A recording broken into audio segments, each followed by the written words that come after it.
बोल रहे हैं कि बिलावल भुट्टो ने उन्होंने कहा है कि अगर भारत सरकार ने इंडस पानी में डैम बनाया तो पाकिस्तान वार करेगा।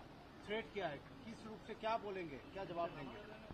सर मैं कभी पाकिस्तान के अवाम के अगेंस्ट में हमारा कुछ कहना नहीं है कि पाकिस्तान का अवाम जो है वो युद्ध नहीं चाहते हैं, अच्छे लोग हैं सब।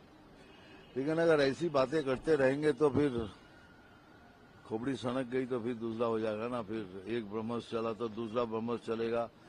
और अगर कुछ नहीं हुआ तो हम लोगों ने सोचा एक डैम बनाएंगे और 140 करोड़ आदमी उधर पेशाब करेगा, फिर डैम खोल देगा, कोई गोली नहीं चलेगी, सुनामी आ जाएगा।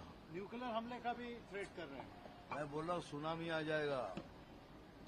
चलो थैंक यू सर, इसके लिए माफी चाहता हूँ मैं पाकिस्तान के अवाम के साथ, उनके साथ हमारा कोई लेना देना नहीं, लेकिन ये बात सिर्फ मैंने उनके लिए कहा है।